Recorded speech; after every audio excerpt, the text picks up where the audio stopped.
നിങ്ങൾ നിങ്ങളുടെ കുഞ്ഞിലത്തെ ഫ്രണ്ട്സുമായിട്ടൊക്കെ ഇപ്പോഴും എല്ലാവരും ഭയങ്കര കൂട്ടാണോ? എല്ലാവരുമായിട്ടും നല്ല വിളിക്കുകയും സംസാരിക്കുകയും കാണുകയും കേൾക്കുകയും ഒക്കെ ചെയ്യോ? നാട്ടിലുള്ളവർക്കൊക്കെ ശരിക്കും അങ്ങനെ ഇതാകുമല്ലേ, ഒരുമിച്ച് കാണാനും കേൾക്കാനും ഒക്കെ. അല്ലാതെ കാരണം പല നാടുകളിലും പല രാജ്യത്തും ഒക്കെ പോയി പഠിച്ചവരും അല്ലാത്തവരും ഒക്കെ എനിക്ക് തോന്നുന്നു ചിലർക്കൊക്കെ ഈ +2 കഴിഞ്ഞിട്ടുള്ള കോളേജ് ടൈമിലുള്ളവരോ അല്ലെങ്കിൽ അങ്ങനെയൊക്കെ ഉള്ളവരായിട്ടായിരിക്കും കൂടുതൽ അടുപ്പമെന്നുണ്ട്. ചിലർക്കാണെങ്കിൽ കുഞ്ഞിലെ നമ്മുടെ കൂടെ പഠിച്ചവരായിരിക്കും.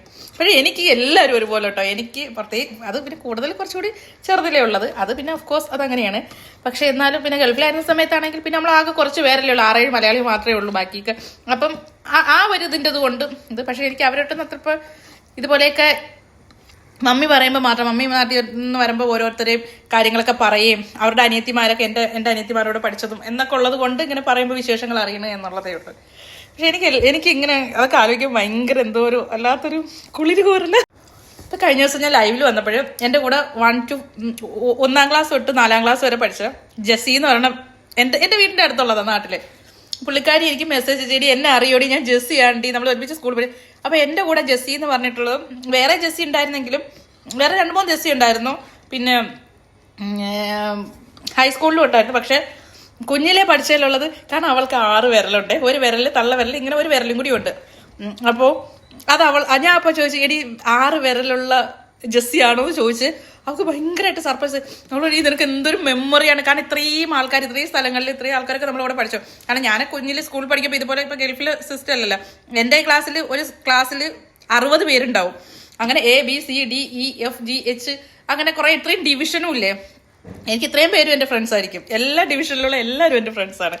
അപ്പോൾ പെട്ടെന്ന് അവൾ ഭയങ്കര ഞെട്ടിപ്പോയി. അവളങ്ങനെ കുറേ അതിനെക്കുറിച്ചിട്ട് പറയുകയും ചെയ്ത്. എനിക്ക് ഓരോരുത്തരെ അറിയാം, എനിക്ക് എല്ലാ ആൾക്കാരെയും അറിയാം. ഇത് കാണുമ്പോഴേ നിങ്ങളുടെ ചെറുപ്പത്തിലുള്ള കുറേ അനുഭവങ്ങളൊക്കെ ഇങ്ങനെ പറയൂ. എൻ്റെ ഈ വീഡിയോ കാണുമ്പോഴത്തേക്കും നിങ്ങളുടെ ചെറുപ്പത്തിലുള്ള എനിക്കതൊക്കെ ഭയങ്കര ഇഷ്ടം, ഭയങ്കര ഇൻട്രസ്റ്റ് അങ്ങനത്തെ കാര്യങ്ങളൊക്കെ ഇങ്ങനെ സംസാരിക്കുമ്പോഴൊക്കെ. കാരണം എൻ്റെ കൂടെ കുഞ്ഞിലേ പഠിച്ച പിള്ളേരൊക്കെ വീട്ടിലൊക്കെ വരുമ്പോഴത്തേക്ക് എന്നെ കാണാൻ വരെയൊക്കെ ചെയ്യും. ഞാൻ നാട്ടിൽ ചെല്ലുമ്പോൾ അവരൊക്കെ കാണാൻ വരെയൊക്കെ ചെയ്യുമ്പോൾ എൻ്റെ ഗ്രാൻഡ്മ എന്നെ പറയും, പിള്ളേരുടെ കളിയൊക്കെ കണ്ടു കഴിഞ്ഞത് ഇപ്പോഴും അവർ ഈ ചെറുപ്പത്തിൽ 3-ാം ക്ലാസ്സിലോ 4-ാം ക്ലാസ്സിലാണെന്നാണ് തോന്നിയെന്ന് പറയും. കാരണം അവരെ കാണുമ്പം ആ കാലഘട്ടത്തിലോട്ട് പോകുന്ന കണക്ക് എനിക്ക് തോന്നും ഇപ്പോഴും. ഇങ്ങനെ ഓരോരുത്തരും പറയുമ്പോൾ ചിലപ്പം നമുക്കും അങ്ങനത്തെയൊക്കെ കുറേ നിങ്ങൾ പറയുന്ന അതേ സാമ്യതകൾ ഇപ്പം നമ്മളുടെ ലൈഫിലും ഉണ്ടാവുമല്ലോ, സിമിലർ കുറേ സംഭവങ്ങൾ ഉണ്ടാവുമല്ലോ. അപ്പോൾ എനിക്കതൊക്കെ ഭയങ്കര ഇഷ്ടമായി. അതുകൊണ്ട് അങ്ങനത്തെ ഏത് ഗ്രൂപ്പിലും അങ്ങനത്തെ എന്ത് സാധനം വന്നിട്ട് ഞാൻ അവിടെ പെറ്റ് കിടക്കുമെന്നുള്ളത് എനിക്ക് അങ്ങനെ ഓരോരുത്തരുടെ കുഞ്ഞിലത്തെ വിശേഷങ്ങളൊക്കെ അറിയുമ്പോൾ ഭയങ്കര. കാരണം പിന്നെ അങ്ങോട്ട് ജീവിതം വേറൊരു വഴിക്ക് മാറിയില്ലേ. പിന്നെ പഠിത്തം, ജോലി, ബിസിനസ്, പിന്നെ പ്രാരാബ്ദങ്ങൾ, വിഷമം, ടെൻഷൻ, പിന്നെ ജീവിതത്തിൽ സന്തോഷം ഉണ്ടായിട്ടില്ല സത്യത്തിൽ.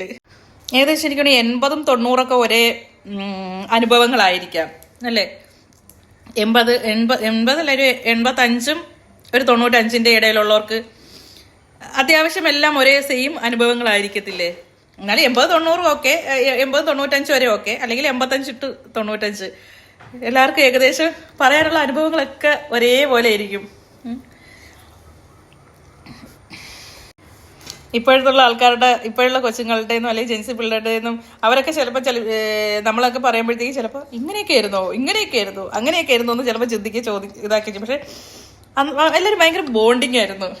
എല്ലാവരും എന്താ പറയുക, അധികം മതിലുകളില്ലാത്ത വീടുകളും ഏക്കർ കണക്കിന് വസ്തുക്കളുടെ ഇടയിൽ ഒരു വീടും, വൈകുന്നേരമായ എല്ലാവരും കൂടെ ഒരുമിച്ച് ഇതാക്കലും, അതുപോലെ ജയ് ഹനുമാനും ഓം നമ ശിവായും നൂർജഹാനും, പിന്നെ മറ്റേ രാവിലെ ശനി ഞായറുമുള്ള ശ്രീകൃഷ്ണയും, ശ്രീകൃഷ്ണല്ലേ, പിന്നെ Jai Hanuman, Shaktimaan, He-Man and the masters of the universe, Mowgli, വൈകുന്നേരം പിന്നെ വേറെ ഏതൊരു ചിത്രഗീതം, പിന്നെന്തായിരുന്നു, പിന്നെ അതൊക്കെ കഴിഞ്ഞപ്പം ജ്വാലയായി, പിന്നെ ഉച്ചക്കുള്ള സീരിയൽ അങ്ങാടിപ്പാട്ട്, കുറെ മരുഭൂമിയിലെ ഒട്ടകം, അങ്ങനെ കുറെ ആദ്യത്തെ. പിന്നെ എല്ലാ വെള്ളിയും ശനി ഞായറും, ശനിയാഴ്ച 9:30-ക്കും, വെള്ളിയാഴ്ച 9:30-ക്കും ശനിയാഴ്ച 10:30-ക്കും ഹിന്ദി സിനിമ ഉണ്ടാവും. ഞാൻ ഒരെണ്ണം വിടാതിരുന്ന് കാണും. അമ്മ ഗ്രാൻഡ്മ ഭയങ്കര ബഹളം തറായിരുന്നു. ഞാൻ ഒന്നിലൊക്കെ നമ്മുടെ കട്ടയില്ലേ, ഒന്നിലൊക്കെ വെച്ചിട്ടാണ് ഞാൻ കാണുന്നത് വോളിയത്തിന്റെ.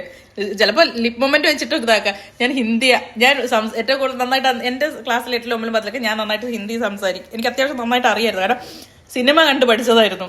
ഇപ്പൊക്കെ പോയി ജപജപായി, അന്ന് സിനിമ കണ്ട് പഠിച്ചതായിരുന്നു.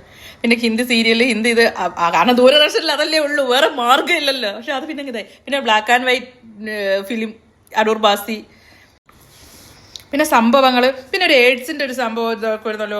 ആ ലേഡിയുടെ ഗൗരി എന്നായിരുന്ന ലേഡി പുള്ളി വിളിക്കുന്ന, എനിക്കതിന്റെ പേര് അല്ല. പിന്നെ അങ്ങനത്തെ പിന്നെയും കുറേ ഉണ്ട്, എനിക്ക് ഇപ്പം പെട്ടെന്ന് കിട്ടുന്നില്ല. പിന്നെ 4 മണിക്ക് ഞായറാഴ്ച 4 മണി, ഒരു സിനിമ റേഷൻ അതായിരുന്നു ഉണ്ടായിരുന്നത്. ആകെ കരഞ്ഞു വിളിച്ച് കിട്ടുന്നത് ഞായറാഴ്ച 4 മണിക്കുള്ള ഒരു സിനിമയാണ് നമുക്കുള്ള റേഷൻ അന്ന് അനുവദിച്ചിരുന്നത്. ഞാനൊക്കെ 10 പഠിക്കുമ്പോഴാണ് മൊബൈലൊക്കെ വന്നു തുടങ്ങിയത്. നിങ്ങളൊക്കെ എത്രാം ക്ലാസ്സിൽ പഠിക്കുമ്പോഴാണ് മൊബൈലൊക്കെ? മറ്റേ 1100 നമ്മളൊക്കെ അന്നൊക്കെ മറ്റേ ഓണ സമയത്ത് അത്ത ഇടാൻ വേണ്ടിയിട്ട് ഇതുപോലെ കണ്ടപത്താതെ എല്ലാ വീടുകളിലും കയറി ഇറങ്ങിയിട്ട് ആ പൂക്കൾ പറിച്ചുകൊണ്ട് വരണത്. ഇന്നത്തെ പോലെ പുറത്തുനിന്ന് പോയി വാങ്ങിക്കലൊന്നും അല്ലല്ലോ. ഓരോ ദിവസവും അന്ന് എനിക്ക് എൻ്റെ വീട്ടിലൊക്കെ വന്ന പവാനി അമ്മൂമ്മയൊക്കെ മറ്റേ ചാണകം വെച്ചിട്ട് ഇങ്ങനെ തട്ടായിട്ട് ഓരോ ദിവസവും ഇതാക്കുമായിരുന്നു, പൂക്കളിടാൻ വേണ്ടിയിട്ട്, അത്ത ഇടാൻ വേണ്ടിയിട്ട്. എന്തെല്ലാം നല്ല രസമുള്ള ഓർമ്മകളല്ലേ. വെയില്, മഴയില്ല, ഭയങ്കര വെയില്.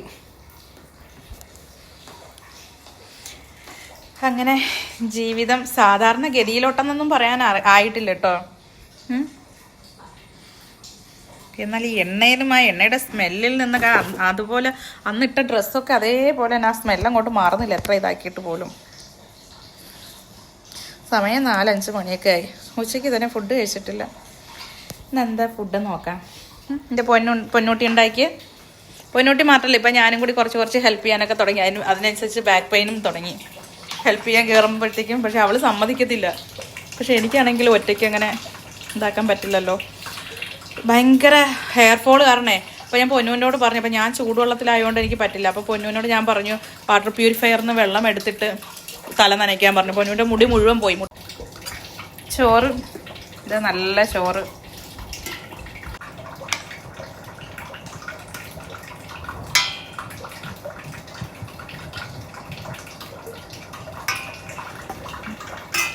അടുത്തത് മുരിങ്ങയില തോരന കേട്ടോ. അത് ഞാൻ കുറച്ച് അധികം എടുക്കുക.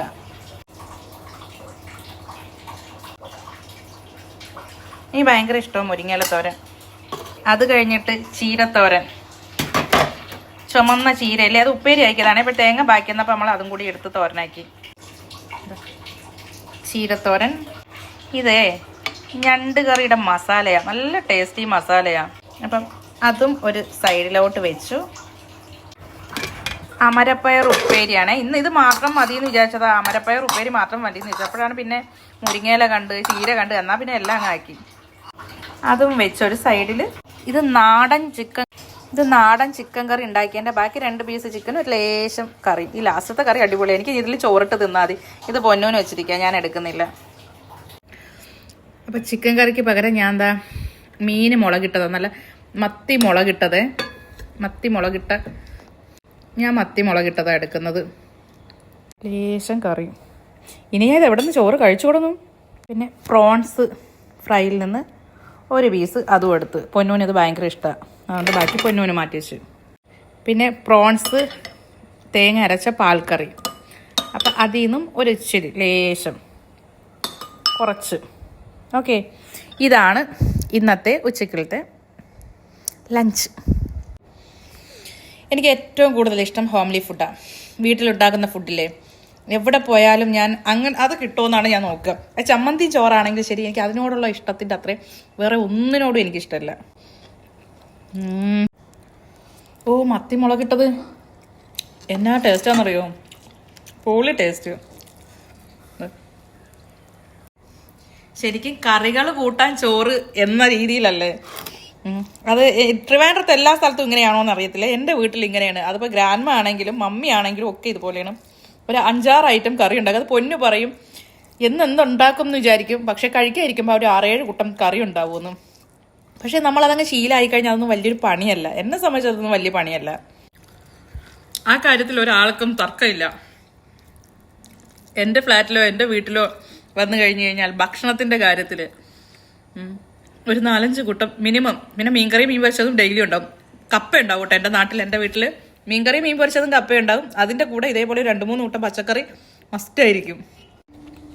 ഏറ്റവും ടേസ്റ്റി ഫുഡ് ഞാൻ കഴിച്ചത് എവിടെയാണെന്ന് വെച്ചാൽ ഞാൻ എൻ്റെ വീട്ടിലാണ്. എൻ്റെ മമ്മി ഉണ്ടാക്കണേ, എൻ്റെ ഗ്രാൻഡ്മ ഉണ്ടാക്കുന്ന ഫുഡിൻ്റെ അത്രയും ടേസ്റ്റ്.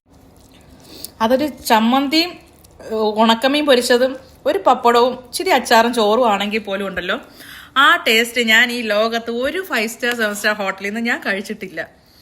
എൻ്റെ വീട്ടിലും എല്ലാവർക്കും അങ്ങനെ ആയിരിക്കില്ല കേട്ടോ. കാരണം പല വീട്ടിലും വെറും തക്കാളിക്കറി ചോറൊക്കെ കഴിക്കുന്ന ആൾക്കാരുണ്ട്, അല്ലെങ്കിൽ വേറെ ഒന്നും ഇല്ലാത്തതും, അല്ലെങ്കിൽ ഉണ്ടാക്കുന്ന എത്ര എന്തൊക്കെ ഉണ്ടാക്കിയാലും യാതൊരു ടേസ്റ്റും ഇല്ലാതെ ഉണ്ടാക്കുന്ന വീട്ടിലുള്ള ഫ്രണ്ട്സൊക്കെ എനിക്കുണ്ട്. പക്ഷെ ആർക്കും ഒരു തരത്തിൽ, എൻ്റെ ഫ്രണ്ട്സിനാണെങ്കിലും ആർക്കാണെങ്കിലും ഒരു തരത്തിൽ ഒരു തർക്കം ഇല്ലാത്തൊരു കാര്യമുണ്ട് കേട്ടോ എൻ്റെ വീട്ടിൽ ഫുഡിൻ്റെ കാര്യത്തിൽ. ആ കാര്യത്തിൽ ഞാൻ അതൊരു ഭാഗ്യമാണ്. എന്തൊക്കെ അതൊരു ഭാഗ്യം കേട്ടോ. അത് നമ്മളുടെ കയ്യിലല്ല, അത് ഭാഗ്യമാണ്. അത് ദൈവത്തിൻ്റെ അനുഗ്രഹമാണ്, അങ്ങനെ എനിക്ക് പറയാനുള്ളൂ. നല്ല പ്രായത്തിൽ പേടിയായിരുന്നു. വണ്ണം വെക്കുമെന്ന് വിചാരിച്ചിട്ട് ഒരു 8ാം ക്ലാസ് തൊട്ടേ കട്ട പട്ടിണിയായിരുന്നു. പിന്നെ എങ്ങനെ പൊന്നുവിനെ പോലെയായിരുന്നു പേടിച്ചിട്ട്. പിന്നെയാണ് മനസ്സിലായത് ആ ഫുഡിൻ്റെയൊക്കെ, വീട്ടിലെ ഫുഡിൻ്റെയൊക്കെ വാല്യൂ. പിന്നെ എൻ്റെ വീട്ടിൽ മാത്രമല്ല കേട്ടോ, കുഞ്ഞിലെ എൻ്റെ കൂടെ പഠിച്ച ഷെമീനയുടെ ആണെങ്കിലും, അല്ലെങ്കിൽ എൻ്റെ കൂടെ പഠിച്ച ബീഗം ഫാത്തിമയുടെ ആണെങ്കിലും, എൻ്റെ കൂടെ ഹൈസ്കൂളിൽ പഠിച്ച രമ്യയുടെ ആണെങ്കിലും, അല്ലെങ്കിൽ UPSC പഠിച്ച സോഫിയയുടെ ആണെങ്കിലും ഒക്കെ എൻ്റെ ഫ്രണ്ട്സിൻ്റെ ഒട്ടുമിക്ക വീട്ടിലെയും ടേസ്റ്റ് എനിക്കറിയാം. കാരണം അവിടെയൊക്കെ ഇതേപോലെയാണ്, ഇതേ ടേസ്റ്റ് ആട്ടോ. എൻ്റെ വീട്ടിൽ അതേ ടേസ്റ്റ് ഫുഡാണ്. ടേസ്റ്റ് ഫുഡെന്ന് മാത്രമല്ല, ഈ വീടുകളിലെല്ലാം എൻ്റെ കൂടെ പഠിച്ച എല്ലാ ഫ്രണ്ട്സിൻ്റെ വീട്ടിലും എനിക്ക് എൻ്റെ വീട്ടിൽ എന്താണോ സ്വാതന്ത്ര്യം, എനിക്ക് എൻ്റെ വീട്ടിൽ എന്താണോ ഇങ്ങനെ മാറ്റി വെച്ച് തരുന്നത്, അതുപോലെയാണ് അവരുടെയൊക്കെ വീട്ടിലും. അതുകൊണ്ട് തന്നെ എനിക്ക് എൻ്റെ ഇപ്പോഴും ഈ 3 വർഷം കഴിഞ്ഞിട്ടും ഇപ്പോഴും ഉണ്ടല്ലോ, അതൊക്കെ ഇങ്ങനെ ആലോചിക്കുമ്പോൾ എനിക്കിങ്ങനെ ഭയങ്കര നെസ്റ്റു ഫീലാണ്. ആ ടേസ്റ്റൊക്കെ ഇപ്പോഴും എൻ്റെ നാക്കിൽ എനിക്ക് ഭയങ്കര, പക്ഷെ ആ ടേസ്റ്റ് ഒന്നും എനിക്ക് വേറെ എവിടെ നിന്നും കിട്ടിയിട്ടില്ല കേട്ടോ. എനിക്ക് ഭയങ്കര ഇഷ്ടം ഇപ്പോഴും രമ്യയുടെ വീട്ടിലെ മീൻകറിയൊക്കെ, വങ്കട മീൻകറിയൊക്കെ മല്ലിയൊക്കെ വറുത്തരച്ച്, അതുപോലെ സോഫിയുടെ വീട്ടിലെ മത്തി പൊരിച്ചതും. എൻ്റെ കൂടെ ഹൈസ്കൂളിലുണ്ടായിരുന്ന ചോഴിക്കോട് അരിപ്പ ആ ഭാഗത്തുനിന്ന് വന്നിരുന്ന മേരിയുണ്ട്. മേരിയാണ് ഈ ചമ്മന്തിയിൽ ഇഞ്ചി അരച്ചിട്ട്, അവൾ വീട്ടിൽ നിന്ന് കൊണ്ടുവരുന്ന ചമ്മന്തിയിൽ ഇഞ്ചി അരച്ചിട്ടുണ്ടാവും. അവൾ മിക്കുള്ള ദിവസം ഇലയിലായിരിക്കും ചോറ് കൊണ്ടുവരുന്നത്. അതുപോലെ തന്നെ പോർക്ക് ഞാൻ ആദ്യമായിട്ട് കഴിക്കുന്നതും അവൾ കൊണ്ടുവന്നിട്ടാണ് പോർക്ക് കഴിക്കുന്നത്. അന്നൊന്നും വീട്ടിൽ പറയില്ല, പേടിയാണ് പോർക്ക് കഴിച്ചു കഴിഞ്ഞാൽ കഴിക്കാൻ പാടില്ല എന്ന് പറഞ്ഞിട്ട്. കാരണം നമ്മൾ നല്ല വൃത്തിയിലും നീറ്റ് ആൻഡ് ക്ലീൻ ആയിട്ട് ഉണ്ടാക്കി കഴിഞ്ഞു കഴിഞ്ഞാൽ ടേസ്റ്റ് ഉണ്ടെങ്കിൽ കഴിക്കാമെന്നുള്ളൊരു അഭിപ്രായം എനിക്ക് അന്നും അതെ ഇന്നും. ഇന്ന് പക്ഷേ അങ്ങനെയൊന്നും എനിക്കില്ല. കാരണം നമ്മൾ ഈ ഇന്ത്യയിൽ ജീവിക്കുന്നതുകൊണ്ട് നമുക്ക് അതിനുള്ള സ്വാതന്ത്ര്യം 1947 കിട്ടി എന്ന് വിശ്വസിക്കുന്നത് കൊണ്ടും അല്ലാതെ കിട്ടിയതായത് കൊണ്ടും ഇന്ന് അങ്ങനത്തെ പേടിയൊന്നുമില്ല. പിന്നെ ഗൾഫിൽ ഷംന എന്ന് പറഞ്ഞിട്ട് മലപ്പുറത്തുള്ള എൻ്റെ ഒരു ഫ്രണ്ട് ഉണ്ട്. പുള്ളിക്കാരി വരുമ്പോഴത്തേക്ക് ഒരു കിൻഡില് നമുക്ക് അവിടെ രാവിലെ 7 മണി തൊട്ട് ഉച്ചയ്ക്ക് 2 മണി വരെ ക്ലാസ് ഉള്ളു. ഇത്ര കെട്ടിനാണ് പത്തിരിയും ഇത്ര വലിയൊരു ഇതിൽ ചിക്കനൊക്കെ കൊണ്ടുവരും. പിന്നെ എൻ്റെ ഗ്രാൻഡ്പ മരിച്ച സമയത്ത് മമ്മി നാട്ടിലായിരുന്നു, ഞാനും എൻ്റെ 2ാമത്തെ സിസ്റ്ററും ഗൾഫിലും. അപ്പോൾ ഞാൻ +1, അവൾ 6ാം ക്ലാസ്സിലുമായിരുന്നു. അപ്പോൾ എനിക്ക് മിക്കുള്ള ദിവസം ഫുഡ് കൊണ്ട് തരുന്ന സായി ആയിരുന്നു. അവൾ തൃശ്ശൂരുള്ളതാണ്. അവളെ വെറ്റിനറി ഡോക്ടർ കല്യാണം കഴിച്ചു, അവൾ ബാംഗ്ലൂർ സെറ്റിലാണ്, ഇപ്പം അറിയത്തില്ല. പിന്നെ ജിഷ ഉണ്ടായിരുന്നു. ജിഷ അവർ കൊല്ലത്തുള്ളതാണ്.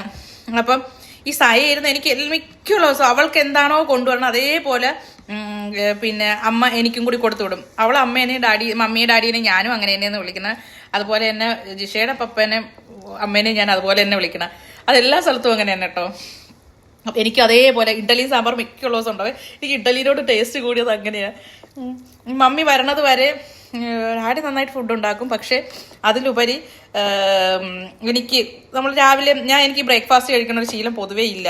അപ്പം ഒരു 10-11 മണിക്ക് നമുക്ക് ലഞ്ച് ബ്രേക്ക് ആ സമയത്താണ്. അപ്പം ആ സമയത്ത് അവൾ എനിക്ക് എപ്പോൾ വരുമ്പോഴും എനിക്കും കൂടി എക്സ്ട്രാ ഒരു ടിഫിൻ ബോക്സ് ഉണ്ടാവുമായിരുന്നു. നീ ഒരു നേരമെങ്കിലും ചോറ് കഴിച്ചില്ലെങ്കിലേ എന്തെങ്കിലും അസുഖം വരും കേട്ടോ, ഒറ്റ ടൈമിലെങ്കിലും. എനിക്ക് ചെറുതിലെ എൻ്റെ കുഞ്ഞിലത്തെ ഓർമ്മകൾ എന്തെല്ലാം നല്ല നല്ല ഓർമ്മകളാണെന്നറിയോ. ഭയങ്കര നല്ല നല്ല ഓർമ്മകളാണ്, ഭയങ്കര സ്വീറ്റ് മെമ്മറീസാണ് എൻ്റെ കുഞ്ഞിലേക്കുള്ള ഇങ്ങനത്തെ കാര്യങ്ങളൊക്കെ. വീട്ടിൽ ഓണത്തിനൊക്കെ ഊഞ്ഞാലിടുന്നതും എൻ്റെ നാടൻ ഓർമ്മ ഇതാട്ടോ എൻ്റെ കുഞ്ഞിലേക്കുള്ളതെല്ലാം. എനിക്കതൊക്കെ ഭയങ്കര എൻ്റെ ഇങ്ങനെ ഹൃദയത്തോട് ചേർന്ന് നിൽക്കുന്ന ഓർമ്മകളാണ് എനിക്കുള്ളതൊക്കെ. ഇന്നിപ്പം ഇസ്രയേലിൽ നിന്ന് എൻ്റെ കൂടെ ഏവിയേഷന് പഠിച്ച ധന്യ, അവള് ഹൈദരാബാദ് സെക്ടറിലായിരുന്നു, ഇൻഡിഗോ എയർലൈൻസിൽ ഹൈദരാബാദ് സെക്ടറിലായിരുന്നു എയർ ഹോസ്റ്റസ് ആയിട്ട് വർക്ക് ചെയ്ത്. അവളിപ്പോൾ ഇസ്രയേലാണ്. അവൾ ഇന്ന് വിളിച്ചിട്ടുണ്ടായിരുന്നു. ഒരു 1.5 മണിക്കൂർ വീഡിയോ കോൾ എന്നെ വിളിച്ച് കുറേ സംസാരിച്ചു. എൻ്റെ വീഡിയോസ് കണ്ടിട്ടുണ്ടായിരുന്നു, എനിക്ക് സുഖമില്ല എന്നൊക്കെ പറഞ്ഞപ്പോഴേ വിളിച്ച് കുറേ സംസാരിച്ചു. പിന്നെ ആൽഫിൻ, അവനിപ്പോൾ ഏത് എയർലൈൻസിലാണെന്ന് എനിക്ക് അറിയത്തില്ല. അവൻ്റെ അനിയൻ്റെ കല്യാണം ഉണ്ടായിരുന്നു, പക്ഷേ എനിക്ക് പോകാൻ പറ്റിയില്ല. എനിക്ക് എല്ലാവരും എന്തൊരു ഇഷ്ടമാണെന്ന് അറിയാം, എനിക്ക് ഭയങ്കര ഇഷ്ടം എല്ലാവരും. ശരിക്കും നമ്മളൊന്നും ഒരിക്കലും വിചാരിക്കുന്നില്ലല്ലേ ആ ഓർമ്മകളൊക്കെ ജീവിതത്തിൽ അത്രയും വിലപ്പെട്ടതാണെന്നും ഒരിക്കലും ഇനി തിരിച്ചു കിട്ടാത്ത നാളുകളാണോ അതൊന്നും ഒന്നും നമ്മൾ ചിന്തിക്കുന്നില്ലല്ലേ. അങ്ങനെ ജീവിച്ചു പോയി. ഇപ്പൊ നിങ്ങൾ ജീവിക്കും പോലെ അന്നങ്ങനെ ആ സാഹചര്യത്തിനനുസരിച്ച് നമ്മൾ ജീവിച്ചു പോകുന്നു എന്നല്ലാതെ ഞാൻ എപ്പോഴും വിചാരിക്കുക അതുപോലെ ഒന്നുകൂടെ ഒന്ന് തിരിച്ച് ബാക്കിലോട്ടൊന്ന് പോകാൻ പറ്റിയിരുന്നെങ്കിൽ അതേപോലത്തെ ഒരു ലൈഫ് ഇനിയും ഒന്ന് കിട്ടിയിരുന്നെങ്കിൽ, കുഞ്ഞിലത്തൊക്കെ പോലത്തെ ഒരു ലൈഫ് ഇനിയും ഒന്നുകൂടെ ഒന്ന് കിട്ടിയിരുന്നെങ്കിൽ എന്നൊക്കെ ഞാൻ ഭയങ്കരമായിട്ട് ഇങ്ങനെ എപ്പോഴും വിചാരിക്കും. ഞാൻ ഇങ്ങനെ പൊന്നുവിൻ്റെ ഓരോ കാലഘട്ടം കഴിയുമ്പോൾ ഇങ്ങനെ ഓരോ സ്റ്റേജ് കഴിയുമ്പോൾ ഞാൻ വിചാരിക്കേ ഇതേ സമയത്ത് എൻ്റെ ഇത് ഞാനിങ്ങനെ ആലോചിക്കും. അപ്പോഴൊക്കെ ഞാൻ വിചാരിക്കും നമ്മളൊക്കെ എത്ര ഭാഗ്യമുള്ള നമ്മൾ കുട്ടികളായിരുന്നപ്പോൾ എത്ര ഭാഗ്യമുള്ള കുട്ടികളായിരുന്നു എന്നൊക്കെ ഞാൻ ഇങ്ങനെ ചിന്തിക്കും. നാടും വീടും നാട്ടുകാരും വീട്ടുകാരും ബന്ധുക്കളും കൂട്ടുകുടുംബവും കുടുംബ വീട്ടിലെ ജീവിതവും ചുറ്റിനും എപ്പോഴും എന്ന് വെച്ചാൽ അയൽക്കാരും സ്കൂൾ വിട്ട് വന്നു കഴിഞ്ഞാൽ അപ്പുറത്തപ്പുറത്ത് പോയി കളിക്കലും ഒക്കെ ഭയങ്കരമായിട്ട് എന്താ പറയുക ഒക്കെ മിസ് ചെയ്യുന്നു, ഭയങ്കരമായിട്ട് മിസ് ചെയ്യുന്നു. ഇന്നിപ്പോൾ ഇങ്ങനെ നിങ്ങളോട് സംസാരിച്ചിട്ട് എന്നിട്ട് ഇത്രയും സാധനം ബാക്കി, ചോറ് മാത്രമേ ബാക്കി, ഇതെല്ലാം ബാക്കിയായി സംസാരിച്ച് നിന്നിട്ട് അതിങ്ങനെ പോയത്. അല്ലെങ്കിൽ ചോറും ബാക്കിയാവും, ആകെ ഇട്ടിട്ട് ആ ചോറും ബാക്കിയാവും എന്നുള്ളതാണ്. അപ്പം ഓക്കെ, അപ്പോൾ എൻ്റെ ലഞ്ച് ഇന്ന് നിങ്ങളുടെ കൂടെ ആയിരുന്നു. ഞാൻ ആദ്യം വെച്ചാൽ ലൈവ്, പക്ഷേ FB ലൈവ് വരുമ്പോഴത്തേക്ക് എന്തൊക്കെയോ പ്രശ്നങ്ങൾ, എന്തൊക്കെയോ ടെക്നിക്കൽ എറർ വരുന്നുണ്ട്. കഴിഞ്ഞ പ്രാവശ്യം വോളിയം ഇല്ലായിരുന്നു, അങ്ങനെ എന്തൊക്കെയോ പ്രശ്നങ്ങൾ. ശരിക്കും അതാണ് ഈസി. പിന്നെ അതുപോലെ സേവ് ചെയ്യുമ്പോൾ എന്തോ പ്രോബ്ലമാണ്, സേവ് ചെയ്യാൻ പറ്റത്തില്ല. അല്ലെങ്കിൽ സേവ് ചെയ്ത് കഴിഞ്ഞാൽ 30 ദിവസം കഴിയുമ്പോൾ ഡിലീറ്റ് ആവും. അങ്ങനെ അതാകുമ്പോഴത്തേക്ക് ലൈവ് വരണേന് ഈ ഇങ്ങനെ വീഡിയോ എടുക്കണേക്കാട്ടും കുറച്ചുകൂടെ ഈസി. അതാ കുളിച്ച് കുട്ടപ്പിയായി. അപ്പോൾ ആടെ ഏകദേശം പോയി വരണം മോക്കുരുവിൻ്റെയൊക്കെ. അത് കഴിയുമ്പോൾ ഇനിയും വരും. ഇത് സ്ഥിരമാണ്, വരും കുത്തിപ്പൊട്ടിക്കും, പാട് പോയി വരുമ്പോൾ അടുത്തത് വരും, വീണ്ടും ഇതാക്കും. ഇപ്പോൾ കുണ്ടും കുഴിയായല്ലേ. കഴുത്തിൻ്റെ കറുപ്പ് കുറച്ച് മാറി വരണം എന്ന് വന്നു. അത് നല്ല കറുപ്പായി പോയി ആ എണ്ണ ഇതാക്കിയ സമയത്ത്.